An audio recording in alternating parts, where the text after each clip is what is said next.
नमस्कार, मी दिव्या फोरिया आपला Pune international marathon mindset पॉडकास्टमध्ये स्वागत करते.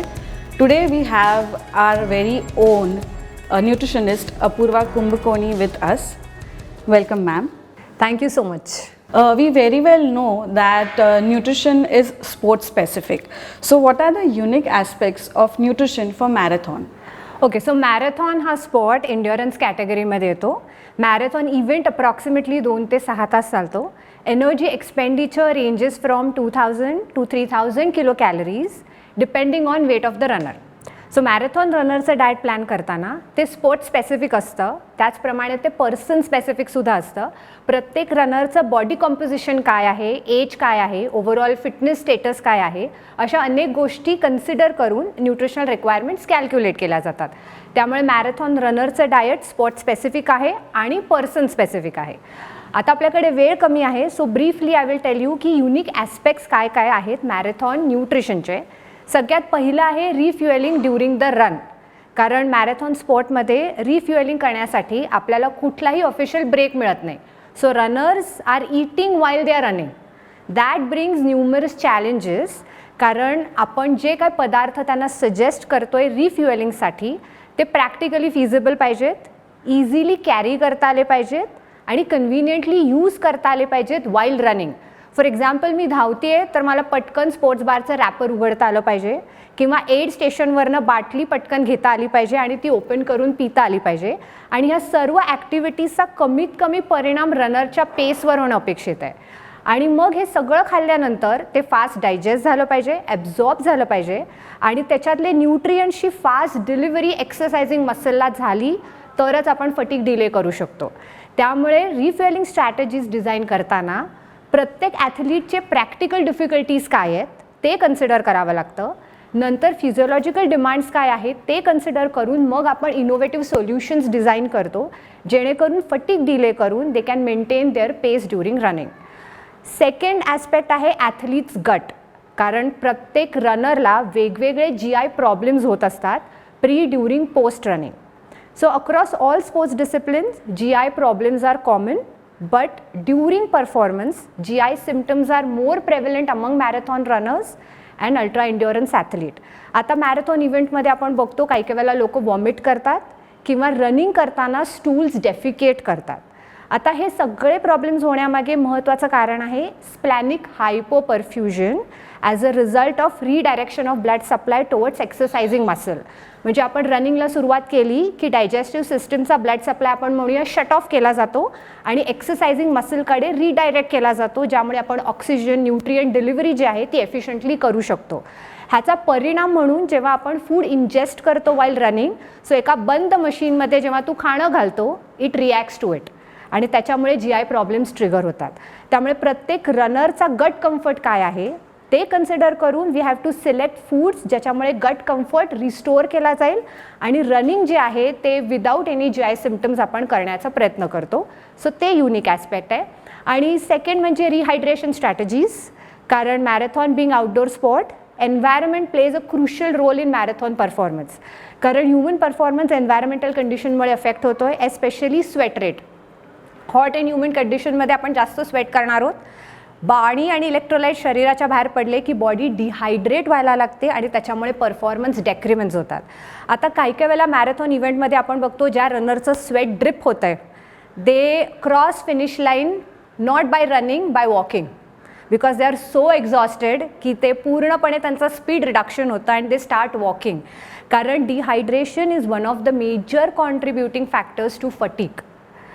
त्याच्यामुळे जर आपण डिहायड्रेशन सिव्हिॲरिटी कुठे लिमिट करू शकलो नॅचरली आपला परफॉर्मन्स इम्प्रूव्ह होणार आहे. त्यामुळे रिहायड्रेशन स्ट्रॅटेजीज डिझाईन तर करायच्याच आहेत, पण रनर्सनी त्या प्रॅक्टिससुद्धा करणं आवश्यक आहे. So they can fine tune the strategies and implement during the event. So डायटला जितकं महत्त्व आहे तितकंच रिहायड्रेशनला महत्त्व आहे, because it has a direct impact on sports performance. And lastly मला असं वाटतं की carbohydrate periodization which is a part of nutritional periodization, which is a vast and convoluted topic. I'll briefly touch upon it.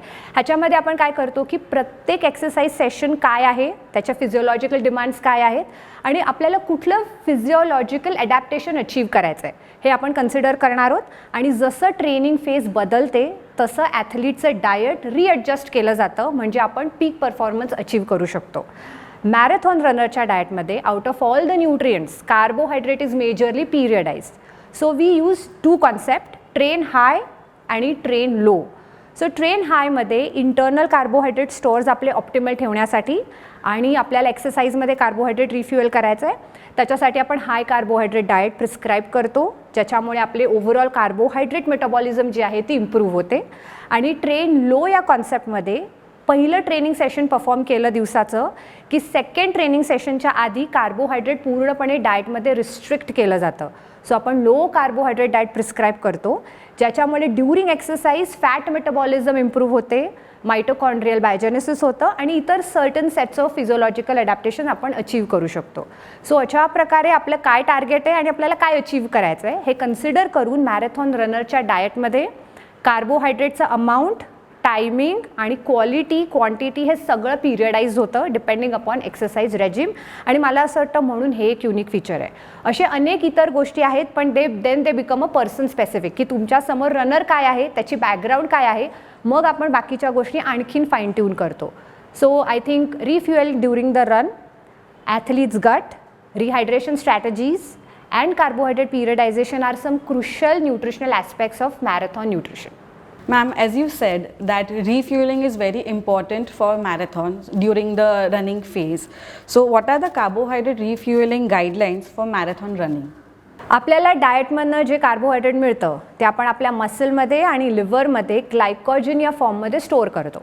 So आपल्या शरीराचे हे जे glycogen stores आहेत ते फायनाईट आहेत. आता एक्सरसाइजला सुरुवात केल्यानंतर हे ग्लायकोजन स्टोअर्स डिप्लीट होतात because we used glycogen as a substrate for energy. म्हणजे आपल्या मसलची आणि लिव्हरची बॅटरी हळूहळू कमी व्हायला लागते जसं आपण एक्सरसाइज परफॉर्म करतो.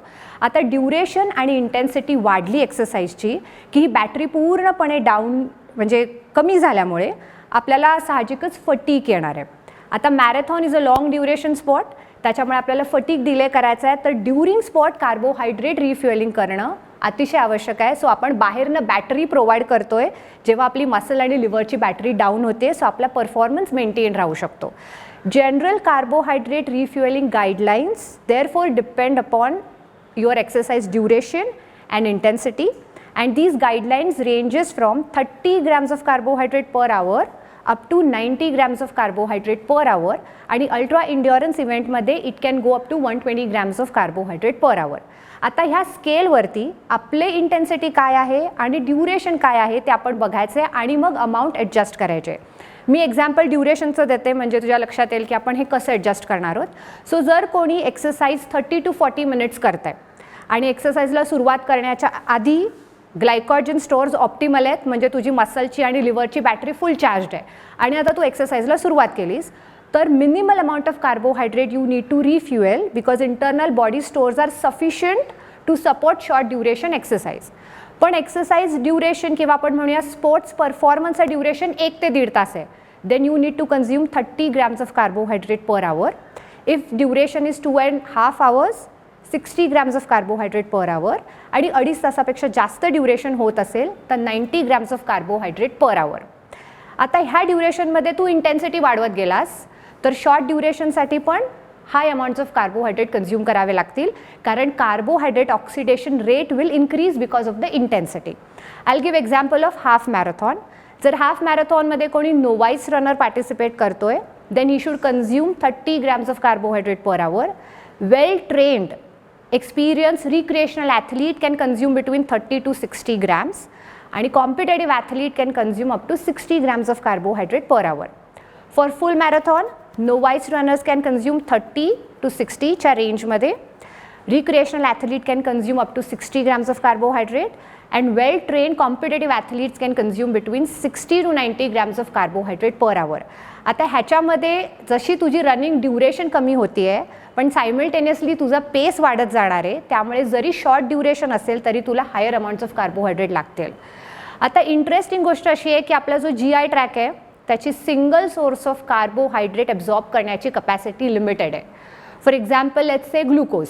सो 1 gram per minute या रेटने आपण ग्लुकोज ॲब्झॉर्ब करतो. So maximum we can consume 60 grams of glucose per hour.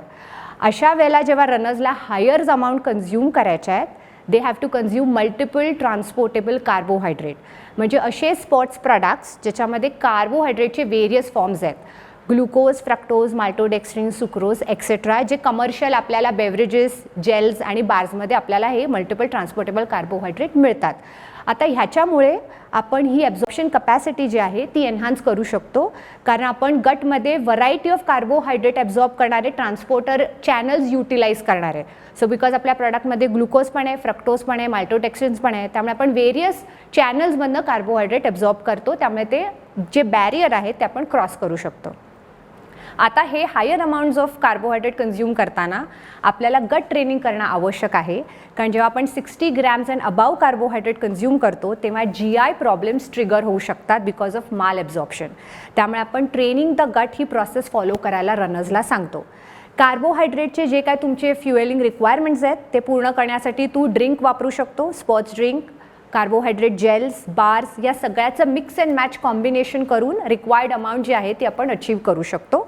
आणि कार्बोहायड्रेट रिफ्युएलिंग रेट म्हणलंच तर अप्रॉक्सिमेटली आपण म्हणतो एव्हरी 15 to 20 मिनिट्स नंतर you have to ingest a carbohydrate बोलस.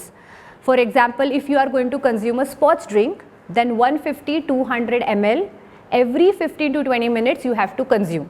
If your amount is higher, total amount per hour, then you probably need to consume little higher to meet your total carbohydrate intake. However, I just want to highlight one more point is that refuelling स्ट्रॅटेजीचा benefit तेव्हाच होणार आहे जर pre race फ्युएलिंग optimal झालं असेल तर.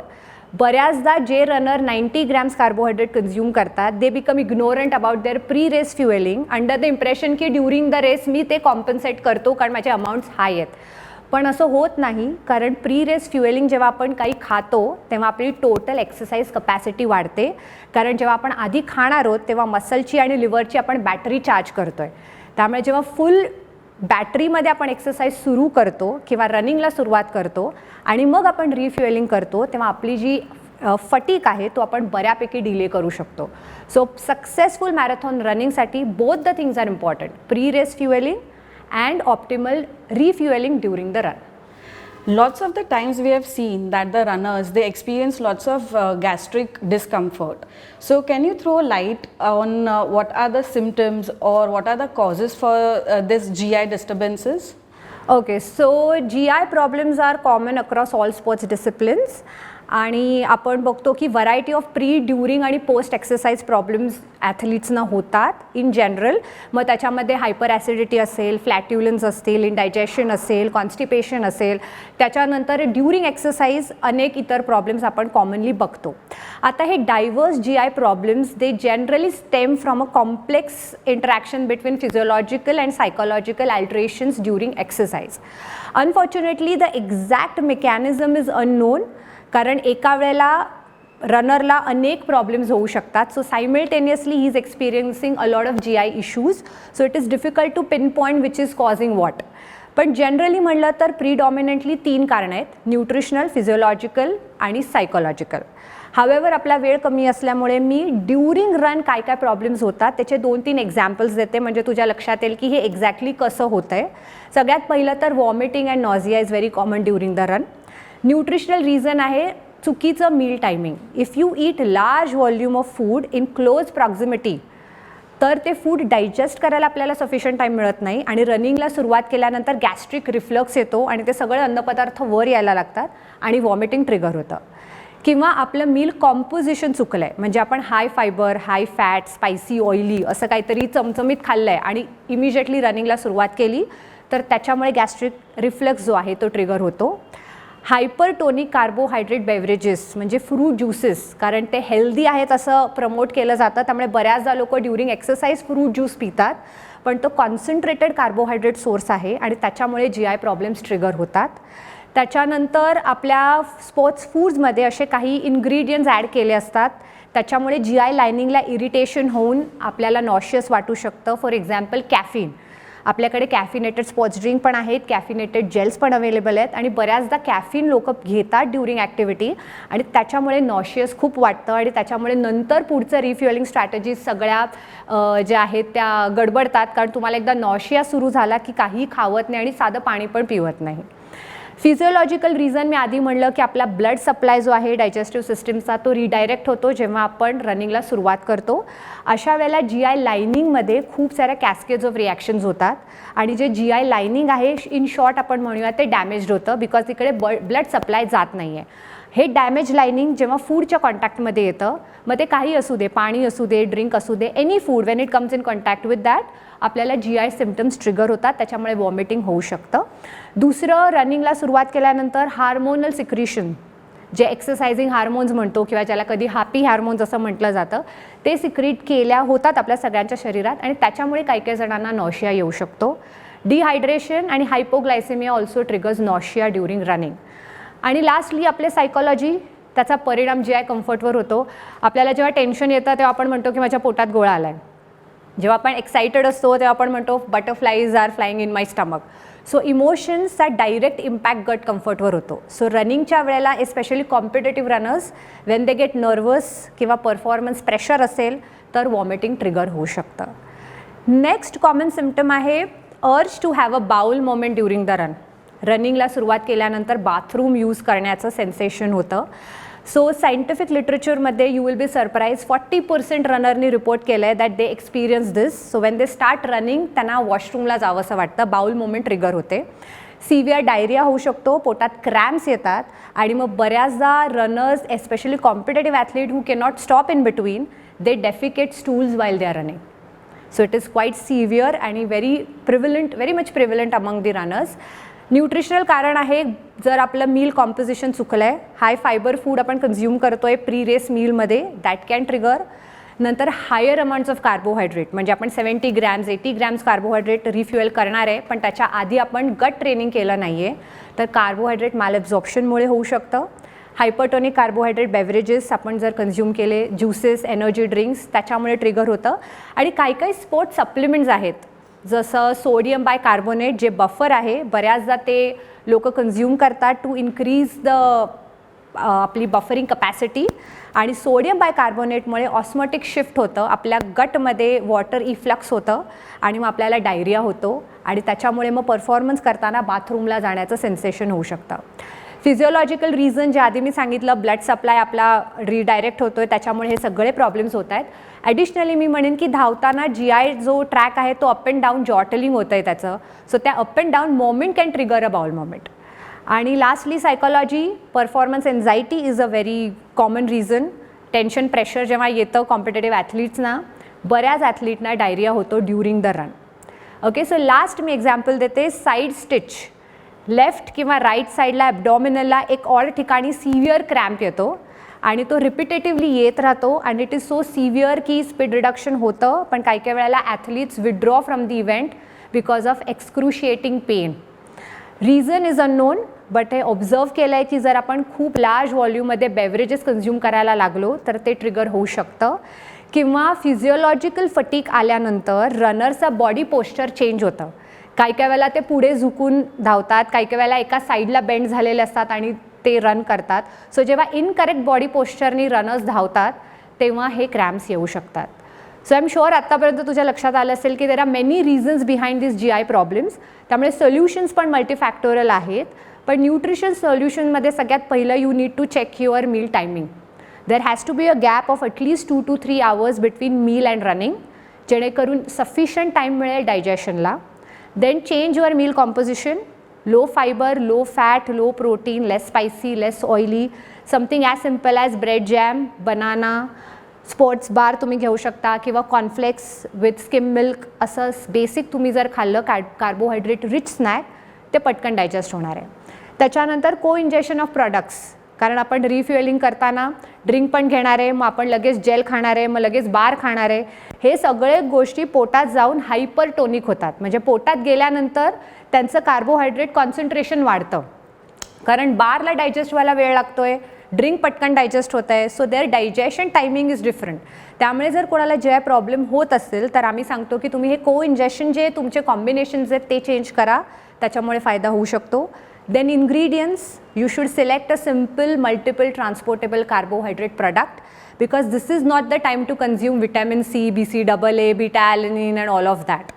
कारण ह्या सप्लिमेंट्समध्ये किंवा स्पोर्ट्स फूड्समध्ये इतर इन्ग्रेडियंट्स असतात, दे ट्रिगर GI प्रॉब्लेम्स.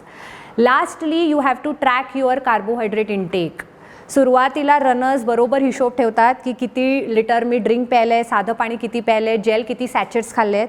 पण जसं न्यूरल फटीक होतो तसं they lose the track and accidentally they consume excess amount of carbohydrate, ज्याच्यामुळे हे ट्रिगर होतं.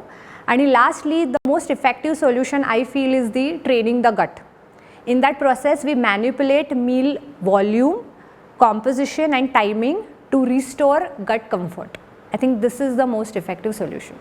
As you were saying that training the gut is very important for marathon runners. So can you give some steps or some tips on how they can train their gut?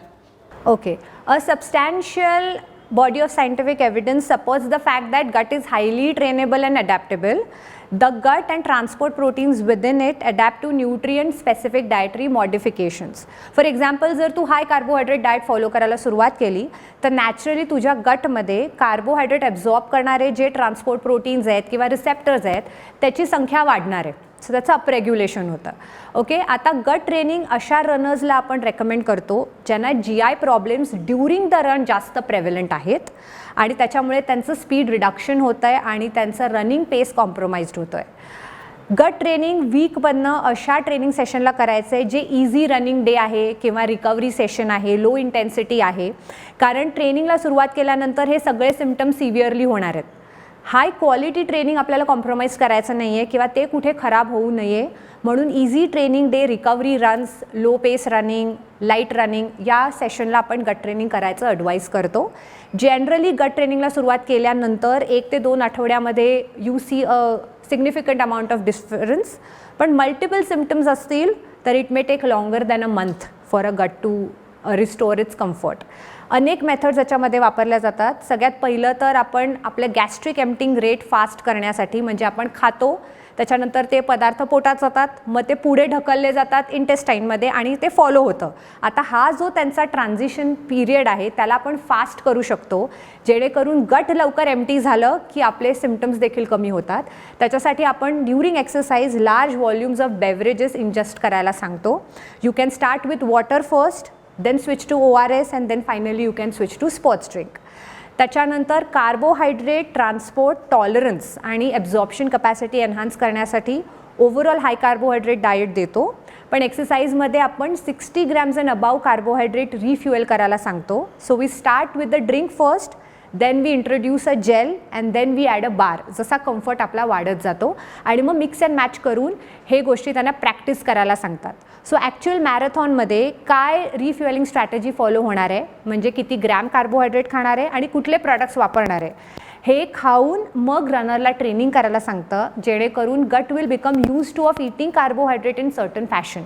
आणि एकदा गट comfort वाढला, carbohydrate absorption enhance झालं की automatic आपला performance देखील improve होतो because then running becomes a enjoyable experience. When your gut is calm you can perform better. Okay, तुम्ही सांगत होतात की rehydration is very important for marathon runners. तर रिहायड्रेशनसाठी कोणते ड्रिंक्स तुम्ही घेऊ शकता? सो रिहायड्रेशन स्ट्रॅटेजीज आपण डिझाईन करतो कारण थर्मो रेग्युलेटरी स्वेटिंगमुळे आपले जे इलेक्ट्रोलाइट आणि वॉटर लॉसेस होत आहेत ते आपल्याला रेप्लेनिश करायचे आहेत आणि हायड्रेशन स्टेटस मेंटेन ठेवायचं आहे. त्याच्यासाठी आपण रिहायड्रेशन स्ट्रॅटेजीज प्लॅन करतो. ह्याच्यामध्ये मेन आहे fluid replacement process which is multi step process. So it will start with the fluid intake followed by gastric emptying rate, then fluid absorption, then it culminates into distribution of fluid into the body spaces, internal and extracellular and intracellular spaces, and finally fluid retention. आता ह्या प्रत्येक step जी आहे ती influenced होणारे beverage composition, volume आणि partly by beverage temperature. So for example fluid intake जर कोणाचा कमी पडत असेल तर तो फ्लुइड इनटेक जो आहे तो इन्फ्लुएन्स्ड होतो आहे बेवरेज कॉम्पोजिशनमुळे. म्हणजे ड्युरिंग एक्सरसाइज जर मी रूम टेम्परेचरचं साधं पाणी दिलं तर त्याच्यापेक्षा सॉल्टी आणि स्वीट टेस्ट करणारे जे बेवरेजेस आहेत त्याचा ॲड लिबिटम इनटेक जास्त होतो आहे. म्हणजे व्हॉलंटरीली त्या गोष्टी जास्त प्यायल्या जातात. किंवा हॉट अँड ह्युमिड कंडिशनमध्ये साधं पाणी द्यायच्या ऐवजी जर मी गार पाणी दिलं किंवा आईस लरीज दिल्या तर त्याचा व्हॉलंटरीली इनटेक जास्त होतो. त्यामुळे जर ज्या रनरचा इनटेक कमी पडतो आहे they should change either combination or a temperature जेणेकरून नॅचरली त्यांचा इनटेक वाढू शकतो. त्याच्यानंतर नेक्स्ट स्टेप आहे गॅस्ट्रिक एम्प्टिंग. प्यायलेलं पाणी पटकन पास झालं पाहिजे आणि इंटेस्टाईनमध्ये गेलं पाहिजे आणि ते ॲब्झॉर्ब झालं तर आपण रिहायड्रेट होणार आहोत. सो हा रेट वाढवण्यासाठी you need to have a large volume of beverages. So volume will influence the gastric emptying rate. त्याच्यानंतर इंटेस्टिनल फ्लुइड ॲब्झॉर्प्शन. आपल्याला माहिती आहे की water will follow the solute. So electrochemical concentration gradient किंवा osmotic gradient प्रमाणे पाणी diffuse होतं because पाणी ॲब्झॉर्ब होण्याची जी प्रोसेस आहे ती पॅसिव्ह आहे. तर साधं पाणी पिलंस त्याच्यापेक्षा जर तू ORS प्यायलास तर त्याचं ॲब्झॉर्प्शन जास्त फास्ट होणार आहे किंवा साध्या पाण्यापेक्षा स्पोर्ट्स ड्रिंकचं ॲब्झॉर्प्शन फास्ट होतं आहे कारण ह्याच्यामध्ये कार्बोहायड्रेट आणि इलेक्ट्रोलाइट्स आहेत. म्हणजे सोडियम आणि कार्बोहायड्रेट जेव्हा ते ॲब्झॉर्ब होतात ते आपल्याबरोबर पाण्यालाही घेऊन जातात. त्यामुळे जर आपण नुसतं साधं पाणी प्यालो तर absorption rate is little slower compare with ORS and sports drink. And lastly fluid retention is very important कारण प्यायलेलं पाणी शरीरामध्ये थांबलं पाहिजे. आपण नुसतं साधं पाणी प्यायला लागलो तर आपलं युरिन फॉर्मेशन वाढतं आणि आपल्याला मल्टिपल बाथरूम ट्रिप्स कराव्या लागतील. सो प्यायलेलं पाणी जर तुला रिटेन करायचं आहे तर beverage composition will influence that. जर बेवरेजमध्ये सोडियम असेल तर it will help to retain water. त्याच्यामुळे आपण बघतो की ORS जे आहे किंवा इलेक्ट्रोलाइट्स जे आहेत ते आपण देतो जेव्हा डायरिया किंवा लूज मोशन होतं तेव्हा पेशंट्सला ते दिले जातात because of 2 reason. Fastly absorb होत आहे आणि it helps to retain water आणि वॉटर रिटेन्शन झालं तर तुझी एंटायर रिहायड्रेशन प्रोसेस कंप्लीट होणार आहे. त्याच्यासाठी ते इम्पॉर्टंट आहे. सो जेव्हा आपण बेवरेज सिलेक्ट करणार आहोत during rehydration strategies first you have to identify the problem area. रनरला प्रॉब्लेम काय आहे की तो पाणी कमी पितो आहे का प्यायलेलं पाणी रिटेन होत नाही आहे का ते पोटात राहते. बऱ्याचदा रनर म्हणतात की धावताना पाणी माझ्या पोटात असतं आणि I can have the sensation something is moving in my stomach. That means त्याचं इंटेस्टिनल ॲब्झॉर्प्शन नाही होत आहे. Okay, so you have to identify the problem area and then work either on beverage volume or composition or a temperature. I'll give example. So during run आपल्याला fast rehydrate व्हायचं आहे. ORS is better than simple water. आता rehydration बरोबर तुला रिफ्युएल पण करायचं आहे. 2 गोष्टी एका वेळेला करायच्या आहेत. Sports drink is better than ORS कारण स्पोर्ट्स ड्रिंकमध्ये तुला कार्बोहायड्रेट पण मिळणार आहेत, सोडियम पण मिळतं आहे आणि पाणी पण मिळतं आहे. So at a time you can achieve both the things.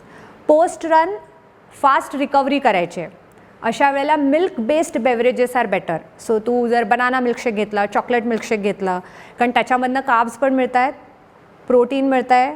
Milk has a higher hydration index than water त्यामुळे सायमल्टेनियसली रिहायड्रेशन प्रोसेस पण सुरू होते. तसंच पोस्ट एक्सरसाइज फास्टर रिहायड्रेशनसाठी ORS घेऊ शकतो किंवा कोकोनट वॉटर देखील आपण पोस्ट एक्सरसाइज ॲड करू शकतो. आता in general during the day जेव्हा पण आपण काही खातो तेव्हा त्याच्या बरोबरीने आपल्याला साधं पाणी प्यायचं आहे. तसंच ड्युरिंग रन जेव्हा तू जेल खाणार आहे किंवा कार्बोहायड्रेट बार खाणार आहे तेव्हा तुला साधं पाणी प्यायचं आहे कारण जर त्याच्याबरोबर आपण ड्रिंक प्यालो स्पोर्ट्स ड्रिंक तर ते हायपरटोनिक होणार when it will reach the stomach. So with the gel and bar always you have to consume a plain simple water.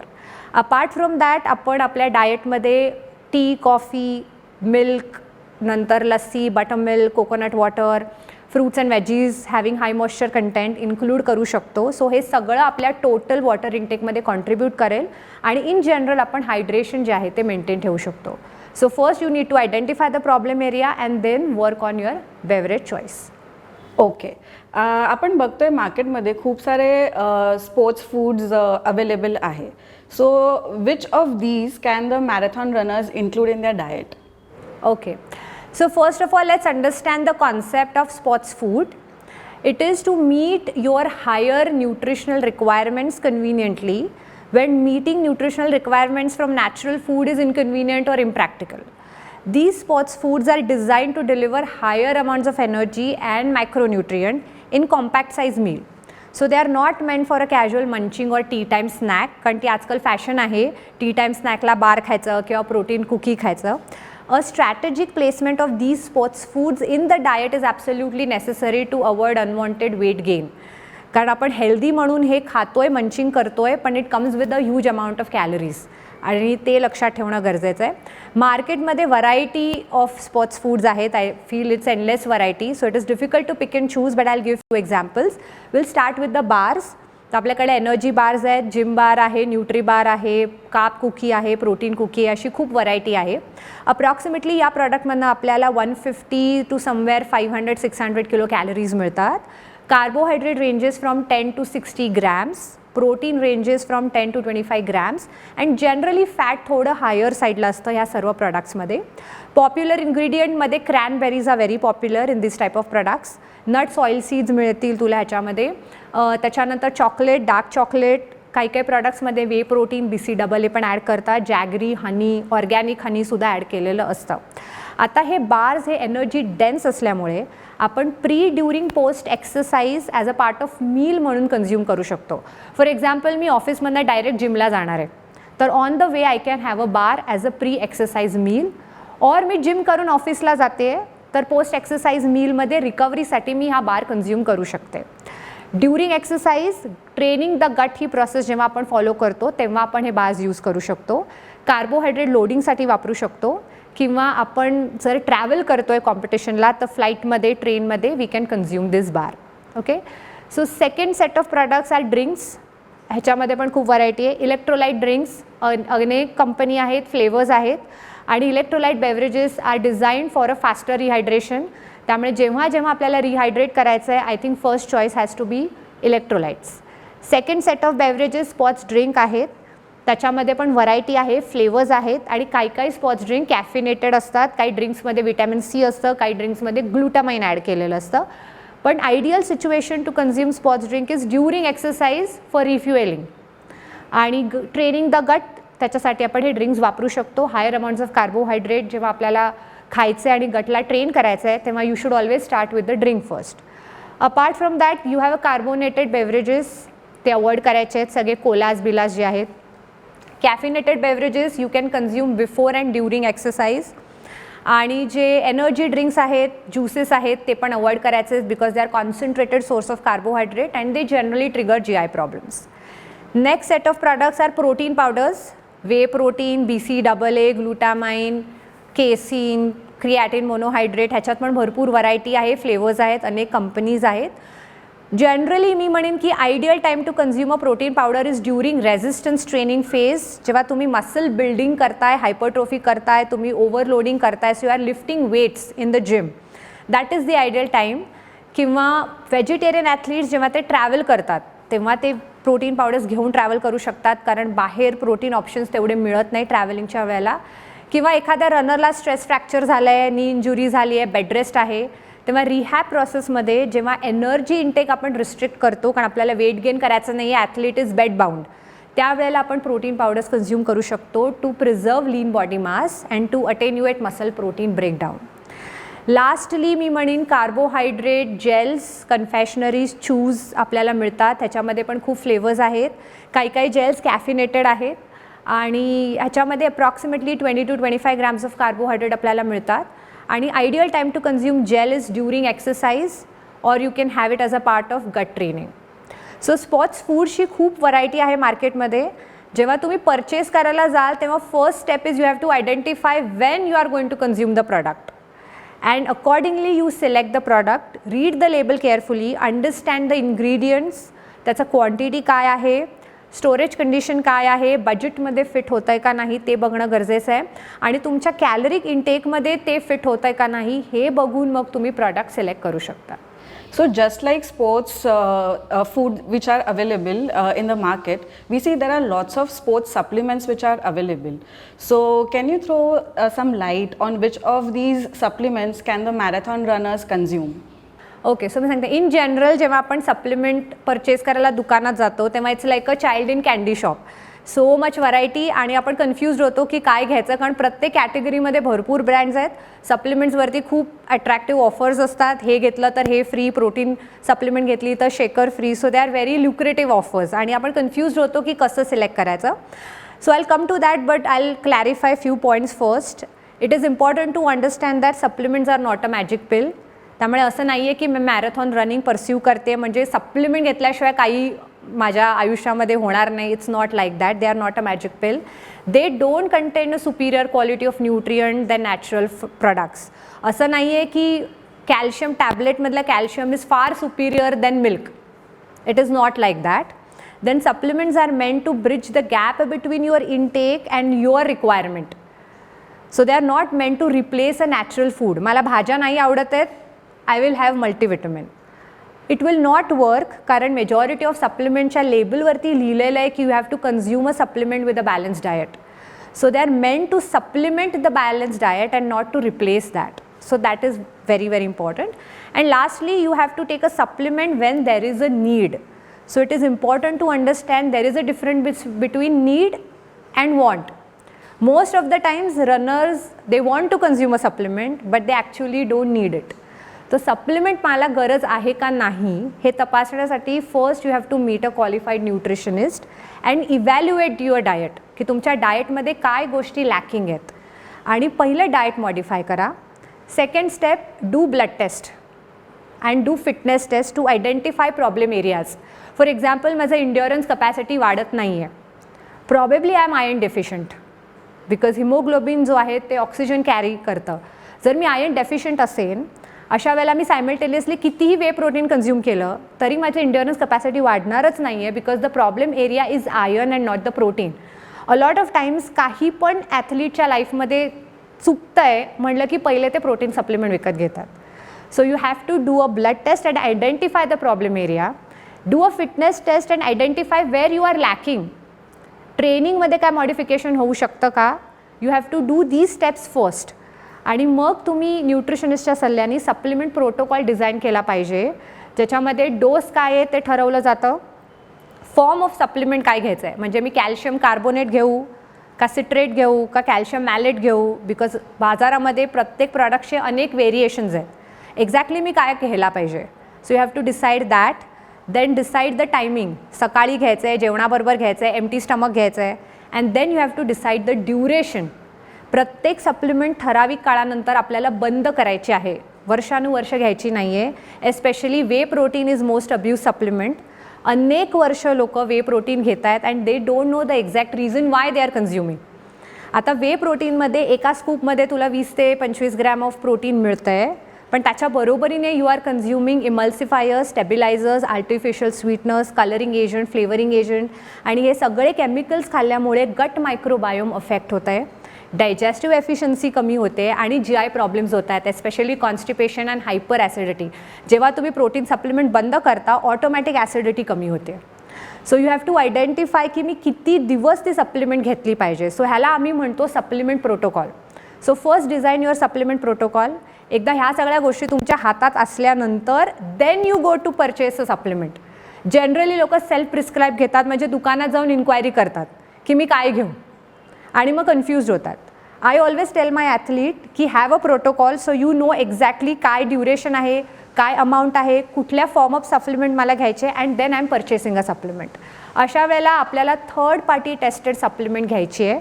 इंडियामध्ये Informed Sport certified supplements available आहेत, because Informed Sport agency will certify supplement. ह्याच्यामध्ये कुठलंही banned substance नाही आहे as per वाडा prohibited substance list. So it minimises the risk of doping, आणि हेल्थच्या दृष्टीने पण अशा supplements are generally better than uncertified supplements.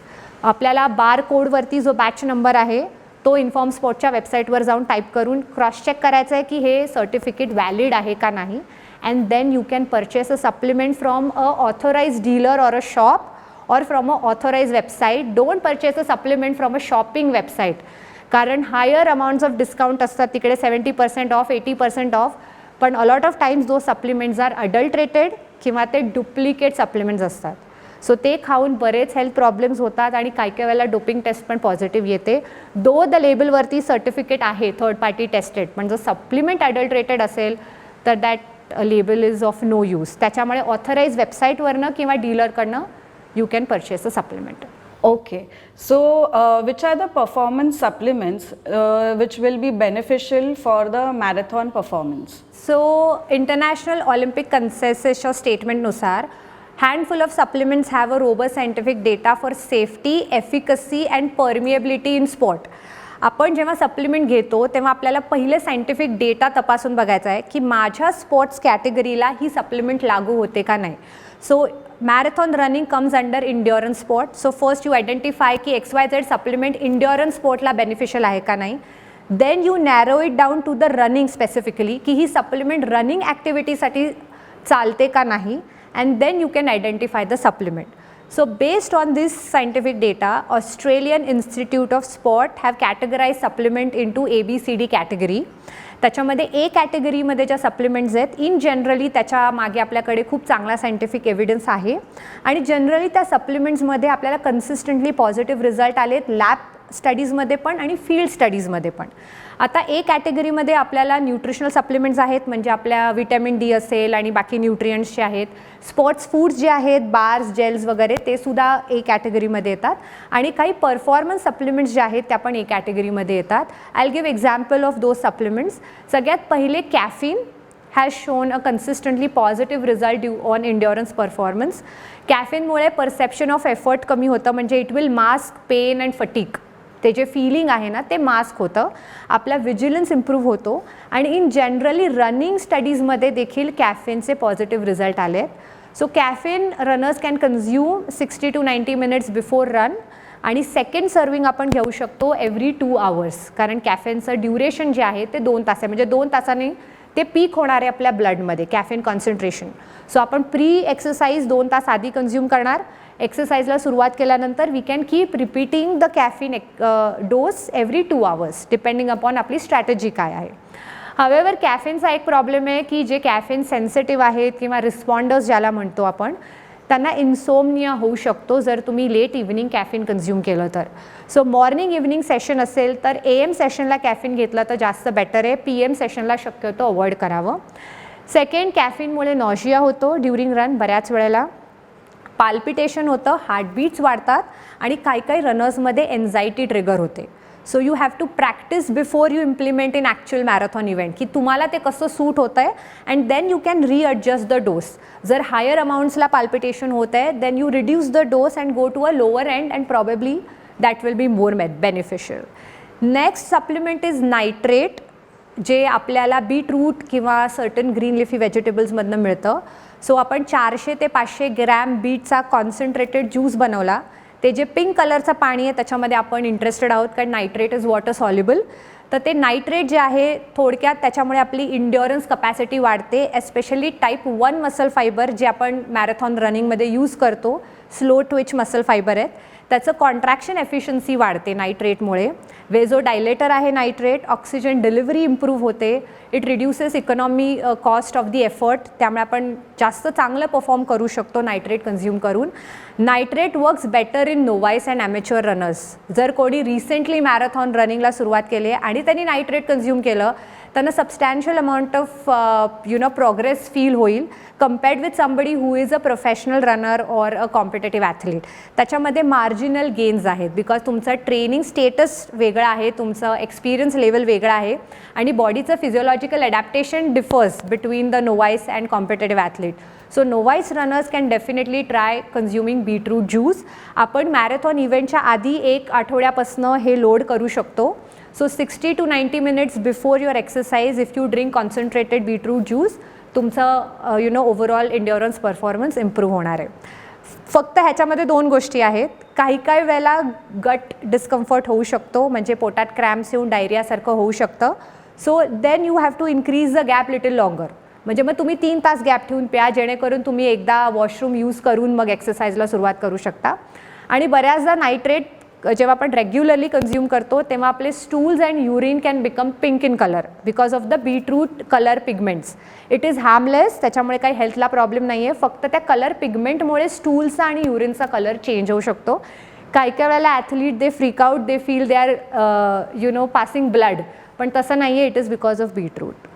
Okay.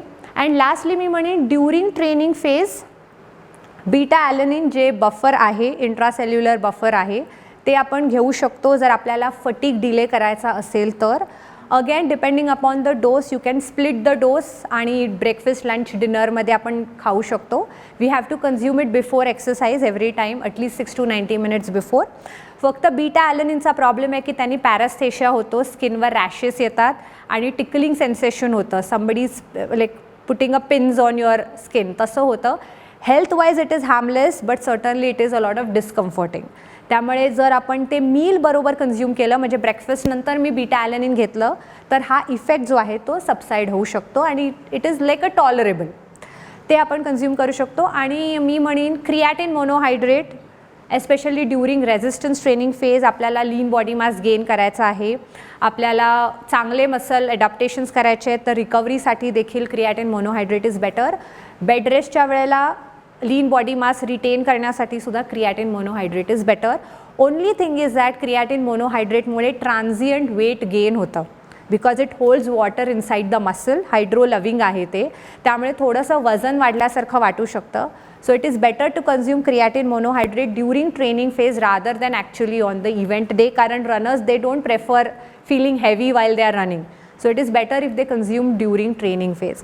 आता मी कुठल्याही सप्लिमेंटचा डोस डिस्कस मुद्दामून करत नाही आहे because I don't want to make it sound like a prescription.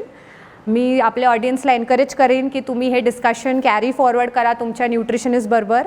You must meet a qualified nutritionist and find out what are your requirements for the supplements. म्हणजे जर मी caffeine घ्यायचं आहे तर माझा डोस काय आहे, कारण आपल्याला रनरचं ट्रेनिंग बॅकग्राऊंड बघायला पाहिजे, बॉडी कॉम्पोजिशन बघायला पाहिजे, अनेक इतर गोष्टी आपण पहिले तपासून मग डोस ठरवणार आहोत. So I am not giving any general recommendations here, पण दीज आर फ्यू सप्लिमेंट्स त्याच्यामुळे ओव्हरऑल मॅरेथॉन ट्रेनिंगमध्ये आपल्याला पॉझिटिव्ह इम्पॅक्ट पडू शकतो. मॅम, आपला पुणे इंटरनॅशनल मॅरेथॉन आता 1 डिसेंबरला आहे. So how to prepare for that? So आपला 1 डिसेंबरला पुणे इंटरनॅशनल मॅरेथॉन आहे. त्याच्यासाठी प्रिपरेशन जेव्हा सुरू करणार आहेत रनर्स, तेव्हा सगळ्यात पहिलं तर त्यांना डेली एनर्जी रिक्वायरमेंट्स पूर्ण करणं आवश्यक आहे, ज्याला आपण एनर्जी अवेलेबिलिटी असं म्हणतो. आपल्याला ओव्हरऑल एनर्जी जी आहे ती हेल्थसाठी, इम्युनिटीसाठी, डेली बॉडीली फंक्शनसाठी लागते आणि ॲडिशनली जेव्हा आपण एक्सरसाइज करतो तेव्हा देखील आपल्याला एक्स्ट्रा एनर्जी लागते. त्यामुळे ओव्हरऑल एनर्जी बॅलन्स आपण जर मेंटेन ठेवला तर आपली हेल्थ, इम्युनिटी देखील चांगली राहते आणि सायमल्टेनियसली आपला स्पोर्ट्स परफॉर्मन्स देखील इम्प्रूव्ह होतो. आता बऱ्याचदा रिक्रिएशनल रनर्स मॅरेथॉन परस्यू करतात वेट लॉस करण्यासाठी आणि मग इंटरनेटवरचं डायट जे आहे ते सेल्फ प्रिस्क्राईब केलं जातं आणि सडनली ते डायटरी हॅबिट्स चेंज करतात आणि accidentally they land up in low energy availability, ज्याचा ॲडवर्स परिणाम हेल्थवर होतो आहे आणि परफॉर्मन्सवर पण होतो आहे. जे फिमेल ॲथलीट्स आहेत त्यांच्यामध्ये बऱ्याचदा पिरियड्सचे प्रॉब्लेम्स होतात, पिरियड्स इरेग्युलर होतात किंवा सडनली एकदम आयर्न डेफिशियन्सी होते, हिमोग्लोबिन लेवल्स लो होतात. मेल रनर्समध्ये बऱ्याच वेळेला आपण बघतो की मसल मास ब्रेकडाऊन खूप जास्त होतं जर तुम्ही सडन डायट चेंज केलं तर. त्यामुळे वेट लॉस करत असाल सायमल्टेनियसली मॅरेथॉन रनिंग बरोबर तर न्यूट्रिशनिस्टच्या सल्ल्यानेच तुम्ही तुमचं डायट ॲडजस्ट केलं पाहिजे आणि शक्यतो इंटरनेटवरचं कुठलंही एक्स्ट्रीम डायट फॉलो करू नये, कारण marathon is a energetically demanding sport. त्याच्यामुळे आपल्याला बॅलन्स मेंटेन ठेवायचा असेल तर एक्सपर्टचा सल्ला घेणं आवश्यक आहे. जसं आपलं मॅरेथॉन इव्हेंट जवळ येतो आहे तसं हळूहळू आपल्याला हाय कार्बोहायड्रेट डाएटकडे ट्रान्झिट करायचं आहे, म्हणजे ट्रेन हाय या फेजमध्ये आपल्याला जायचं आहे आणि daily carbohydrate requirements that will range from 7 grams to 10 grams of carbohydrate per kg body weight per day, depending upon overall body composition आणि exercise regime. Pune international marathon आपली 1 डिसेंबरला आहे, त्यामुळे 29 नोव्हेंबरपासून तुम्ही कार्बोहायड्रेट लोडिंगला सुरुवात करू शकता आणि त्याच्यासाठी you can consume up to 12 grams of carbohydrate per kg body weight per day. त्याच्यानंतर protein requirements daily wear tear repair आणि मसल रिकव्हरीसाठी आपल्याला पूर्ण करायचे आहेत आणि त्यासाठी it will range from 1.4 to 1.7 grams of protein per kg body weight per day. Again तुमचं काय एक्सरसाइज आहे, ओव्हरऑल फिटनेस स्टेटस काय आहे त्याच्यानुसार. नॉन व्हेजिटेरियन रनरला मी एक सजेस्ट करीन की कार्बोहायड्रेट लोडिंग फेजसाठी किंवा हाय कार्बोहायड्रेट डाएटला जसं तुम्ही स्विच कराल तसं थोडंसं व्हेजिटेरियन प्रोटीनचं डाएटमध्ये इन्क्लूड केलं, म्हणजे डाळी, उसळी, मिल्क अँड मिल्क प्रॉडक्ट्स, तर त्याच्यामधून आपल्याला भरपूर प्रमाणात कार्बोहायड्रेट देखील मिळू शकतं, म्हणजे simultaneously you can complete both your requirements carbs आणि प्रोटीनच्या. When it comes to fat, general ज्या हेल्थ गाईडलाईन्स आहेत त्या सगळ्या रनर्सला सुद्धा ॲप्लिकेबल आहेत. त्यामुळे आपलं विजिबल फॅट इंटेक आपल्याला कमी ठेवायचा आहे, म्हणजे घी, बटर, ऑइलचा इंटेक कमी पाहिजे आणि इनविजिबल फॅट ज्याला हेल्दी फॅट म्हणतो, नट्स अँड ऑइल सीड्स, ते डाएटमध्ये इन्क्लूड करायचं आहे. मायक्रोन्यूट्रियंट्सचा इंटेक पूर्ण करण्यासाठी plenty and variety of fruits and vegetables we must consume. आता प्रॉब्लेम आहे सिलेक्टिव्ह ईटिंग बरेच लोक वर्षानुवर्ष त्याच भाज्या आणि फळं खात आहेत, कारण आवडीनिवडी खूप आहेत सगळ्यांच्या, आणि मग ज्या गोष्टी आपण खात नाही आहोत त्याची डेफिशियन्सी आपल्या शरीरात तयार होते.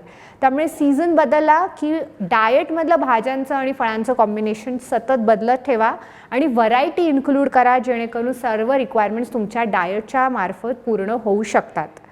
आणि 1 ते 1.5 महिना आधीपासून गट ट्रेनिंगला सुरुवात करा. जर तुम्हाला सिव्हिअर सिम्पटम्स असतील तर better you start at least let's say from October end, जेणेकरून आपले सिम्पटम्सची सिव्हिॲरिटी कमी करायला तुम्हाला वेळ मिळेल.